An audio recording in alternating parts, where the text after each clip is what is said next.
একটা মেয়ে তার স্বামীর বাড়ি যাওয়ার আগে তার বাবাকে একটা প্রশ্ন করলো, আচ্ছা বাবা, আমাদের উঠোনে যেই গাছটা আছে ওইটা কি আমাদের পাশের বাগানে লাগানো যায় না? এই প্রশ্নের উত্তরে তার বাবা বলল, এই গাছটা 4 বছর পুরনো একটা গাছ।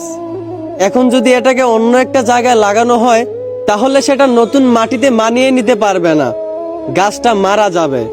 এই কথা শুনে মেয়েটা কাঁদতে কাঁদতে বলল, আচ্ছা বাবা, একটা 4 বছর পুরনো গাছ যদি তার জন্মস্থান ছেড়ে অন্য জায়গায় নিজেকে মানিয়ে নিতে না পারে, নতুন জায়গায় গিয়ে নিজেকে বাঁচাতে না পারে, তাহলে আমি তো তোমার ঘরে 22 বছর পুরনো একটা মেয়ে, আমি কিভাবে নিজের জন্মস্থান ছেড়ে অন্য জায়গায় গিয়ে নিজেকে মানিয়ে নিব? আমি কিভাবে নতুন স্বামীর ঘরে গিয়ে নিজেকে বাঁচিয়ে রাখবো? আসলে আমরা ছেলেরা মেয়েদের জীবনটা যতটা সহজ মনে করি ততটাও সহজ না। আমরা হয়তো ভুলে যাই আমাদের মতো ছেলেদেরকে যেই আল্লাহ বানাইছেন ওদের মতো মেয়েদেরকেও কিন্তু ওই আল্লাহই বানাইছেন। কারো জীবন সহজ কারো জীবন কঠিন ভাবা এটা কিন্তু ঠিক না। নিজের জায়গা থেকে সবাই সমান।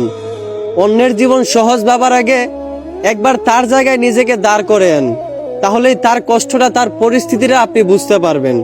আশা করি আমার কথাগুলো বুঝতে পারছেন। ধন্যবাদ।